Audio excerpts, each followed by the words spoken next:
नमस्कार विद्यार्थी मित्रांनो, मी रुपाली देवरमणी। आज इयत्ता 12वी इकॉनॉमिक्स प्रकरण 6 निर्देशांक या पाठाविषयी आपण माहिती पाहत असताना आता आजच्या तासाला आपण निर्देशांकाची रचना या मुद्द्यांबद्दल चर्चा करायचं आहे। तर निर्देशांकांच्या रचनांमध्ये खालील पायऱ्यांचा अभ्यास होतो, समावेश होत असताना पहिला मुद्दा आहे किंमत निर्देशकांचा हेतू। बघा, निर्देशांक तयार करण्यासाठी असणारा बाह्य भाग, त्याची व्याप्ती तसेच कोणता बदल मोजावयाचा आहे याचा स्पष्ट फलदायी निर्णय घेतला पाहिजे। त्यालाच काय म्हटलं जातं? किंमत निर्देशकांचा हेतू असं म्हटलं जातं। निर्देशांक तयार करण्यासाठी असणारा बाह्य भाग, त्याची व्याप्ती तसेच कोणता बदल मोजावयाचा आहे याचा स्पष्ट फलदायी निर्णय घेतला पाहिजे। पुढचा मुद्दा आहे वस्तू मूळ वर्षाची निवड। बघा, मूळ वर्षाला संदर्भ वर्ष असेही म्हणतात। हे असे वर्ष आहे ज्यात तुलना केली जाते। मूळ वर्ष हे सर्वसाधारण वर्ष असावे, जसे ते वर्ष नैसर्गिक आपत्ती म्हणा, युद्धजन्य परिस्थिती म्हणा, आणीबाणी इत्यादींनी मुक्त असावे। मूळ वर्ष अतिशय मागचे नसावे। अशा प्रकारे मूळ वर्षाची निवड हे सुद्धा काय आहे? निर्देशकांच्या रचनेमध्ये येते। दुसरा आहे वस्तूची निवड। बघा, निर्देशांकाच्या रचनेमध्ये निवड झालेल्या वस्तूचा नमुना निवडणे आवश्यक आहे। उदाहरण म्हणजे किंमत निर्देशकांच्या निर्मितीमध्ये प्रत्येक वस्तूचा समावेश करणे अशक्य आहे। निवडल्या जाणाऱ्या वस्तूंनी लोकांचा अभिरुची म्हणा, सवयी म्हणा आणि चालीरीतीचे प्रतिनिधित्व केले पाहिजे।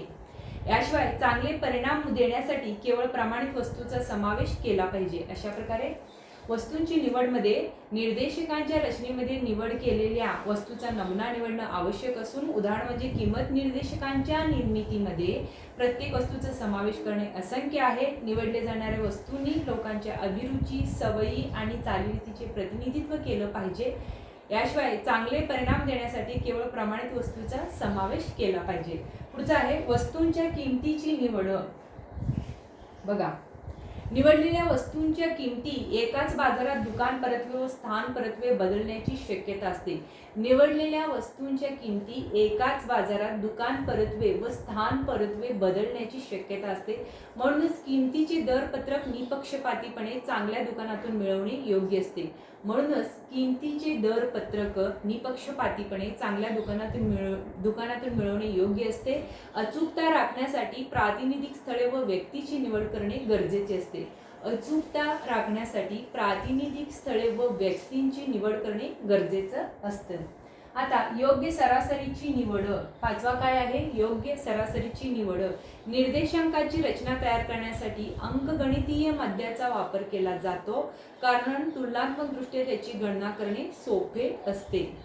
निर्देशांकाच्या रचना करण्यासाठी अंकगणितीय मध्याचा वापर केला जात असून त्याची तुलनात्मकदृष्ट्या गणना करणे सुद्धा काय असतं? सोपं असतं। पुढचा आहे योग्य भाराची निवड करणे। योग्य भाराची निवड करणे। बघा, निर्देशकांच्या निर्मितीत वेगवेगळ्या वस्तूच्या भारांना विशेष महत्त्व असते। भारांश हे दोन प्रकारचे असतात, संख्यात्मक भार Q, मूल्यभार P आणि Q। सर्व वस्तूंना समान महत्त्व नसल्यामुळे विशिष्ट भाराने अधिक चांगले परिणाम मिळू शकतात। अशा प्रकारे निर्देशांकाच्या निर्मितीत वेगवेगळ्या वस्तूच्या भारांना विशेष महत्त्व असून Q संख्यात्मक भाराला Q म्हटलं जातं, ब्रॅकेटमध्ये तेही मूल्यभार म्हणजे ब्रॅकेटमध्ये P × Q। आणि समान महत्त्व नसल्यामुळे, सर्व वस्तूंना समान महत्त्व नसल्यामुळे विशिष्ट भाराने अधिक चांगले परिणाम मिळू शकतात। सातवा आणि शेवटचे रचना म्हणून ओळखलं जातं योग्य सूत्रांची निवड।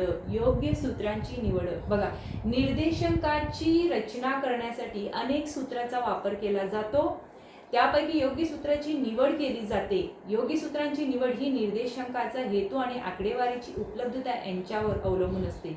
योग्य सूत्रांची निवड ही निर्देशकांची हेतू आणि आकडेवारीची उपलब्धता यावर अवलंबून असते। अशा प्रकारे आपण आजच्या तासाला निर्देशकांची रचना पाहिलेला आहोत।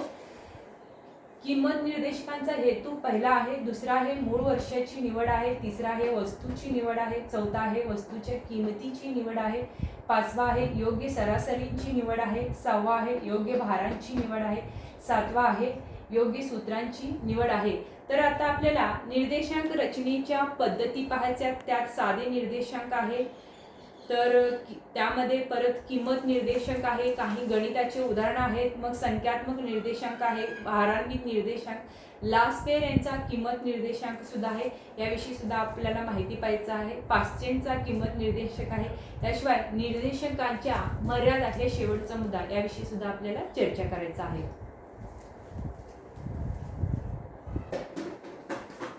तर आता आपण निर्देशांकाच्या मर्यादा पाहणार आहोत.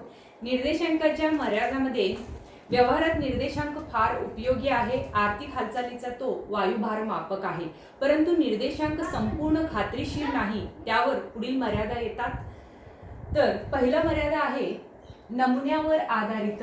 म्हणजे निर्देशांक हे काय आहे, फार व्यवहारात उपयोगी असून सुद्धा आर्थिक हालचालीचा तो वायुभार मापक असून निर्देशांक हा संपूर्ण खात्रीशीर नाही, कारण त्यामध्ये सुद्धा त्यांच्या पुढे सुद्धा अनेक मर्यादा येतात. त्यामधील पहिला मर्यादा आहे नमुन्यावर आधारित. त्याविषयी आपण सविस्तर पाहूया. निर्देशांक हा नमुन्यावर आधारित आहे, म्हणजे निर्देशांकाच्या रचनेत सर्व घटकांचा समावेश होत नाही, म्हणून तो नमुना चुकांपासून मुक्त होत नाही. म्हणून काय आहे, निर्देशांक हा नमुन्यावर आधारित असून निर्देशांकाच्या नमुन्यामध्ये सर्व घटकांचा समावेश होत नसल्यानं तो नमुना चुकांपासून मुक्त होत नाही. पुढचा आहे आकडेवारीवर आधारित. बघा, निरनिराळ्या प्रकारच्या अपुऱ्या आकडेवारीवर निर्देशांक आधारित आहे. निरनिराळ्या प्रकारच्या अपुऱ्या, बघा, आकडेवारीवर आधारित आहे. निरनिराळ्या प्रकारच्या अपुऱ्या आकडेवारीवर निर्देशांक आधारित असून त्याच आधारावर आकडेवारी गोळा केली आहे. याचा परिणाम निर्देशांकाच्या निष्कर्षावर होतो. पुढचा आहे निर्देशांकाचा चुकीचा उद्देश. पुढचा काय आहे, निर्देशांकाचा चुकीचा उद्देश. बघा, निर्देशांकात चुकीच्या उद्देशाने वापरला जातो. मूळ वर्षातील परिस्थिती बरोबर चालू वर्षातील परिस्थितीशी त्यांची तुलना केली जाते, म्हणून व्यक्ती मूळ वर्षाची निवड करते, परंतु त्याचा योग्य हेतू असला पाहिजे. उदाहरण, व्यावसायिक माणसाने मूळ वर्ष म्हणून जास्त नफा असलेले वर्ष निवडले आणि चालू वर्षातील नफा कमी असेल तर ते योग्य नाही. अशा प्रकारे निर्देशांकाचा चुकीचा उद्देश असतो. चौथा आहे सूत्रांची उणीव. चौथं काय आहे, सूत्रांची उणीव. बघा, निर्देशांकाच्या रचनेसाठी अचूक सूत्र नाही, ही फक्त सरासरी आहे, त्यामुळे त्याला सरासरीच्या सर्व मर्यादा पडतात. पाचवा आहे अर्थव्यवस्थेतील बदल. पाचवा काय आहे, अर्थव्यवस्थेतील बदल. बघा, देशातील लोकांच्या सवयी, आवडी आणि अपेक्षा नेहमीच बदलत असतात. त्या सर्व बदलाचा समावेश निर्देशांकात केला जात नाही. देशातील लोकांच्या सवयी म्हणा, आवडी आणि अपेक्षा नेहमीच बदलत असतात. त्या सर्व बदलाचा समावेश निर्देशांकात केला जात नाही. सहावा आहे गुणवत्तेत बदल. बघा, वस्तूच्या गुणवत्तेत झालेल्या बदलाकडे निर्देशांक दुर्लक्ष करतो. चांगल्या वस्तूंना पर्याय असलेल्या सर्वसामान्य वस्तूंपेक्षा दिलेल्या वेळेत चांगल्या दर्जाच्या वस्तूचा उत्पादन खर्च जास्त असतो आणि किंमतही जास्त असते. अशा प्रकारे गुणवत्तेत बदलामध्ये वस्तूच्या गुणवत्तेत झालेल्या बदलाकडे निर्देशांक हा काय करतो, दुर्लक्ष करतो. चांगल्या वस्तूंना पर्याय असलेल्या सर्वसामान्य वस्तूंपेक्षा दिलेल्या वेळेत चांगल्या दर्जाच्या वस्तूचा उत्पादन खर्च हा जास्त असतो आणि किंमत ही काय असते, जास्त असते. पुढचा आहे बैजिक भार.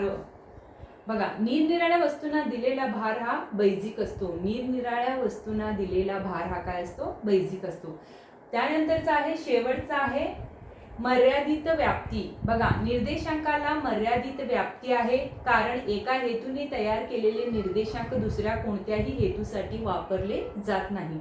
अशा प्रकारे मर्यादित व्याप्ती म्हणजे निर्देशांकाला मर्यादित व्याप्ती असून एका हेतूने तयार केलेले निर्देशांक हे दुसऱ्या कुठल्याही हेतूसाठी वापरले जात नसून मर्यादित व्याप्ती हे निर्देशांकांच्या शेवटचा आणि महत्त्वपूर्ण मर्यादा म्हणून ओळखलं जातो. इथं आपला पाठ संपतो. अशा प्रकारे निर्देशांकांच्या मर्यादा परत एकदा आपण रिव्हिजन करणार आहोत. निर्देशांकांच्या मर्यादामध्ये पहिला आहे नमुन्यावर आधारित आहे, दुसरा आहे आकडेवारीवर आधारित आहे, तिसरा आहे निर्देशांकांचा चुकीचा उद्देश आहे, चौथा आहे सूत्राची निवड आहे, पाचवा आहे अर्थव्यवस्थेतील बदल आहे, सहावा आहे गुणवत्तेत बदल आहे, सातवा आहे बैजिक बार आहे आणि आठवा आणि शेवटचा मर्यादा आहे मर्यादित व्याप्ती. अशा प्रकारे आपण निर्देशकांच्या मर्यादा याच्यात असलेलं पाहिलेलं आहोत.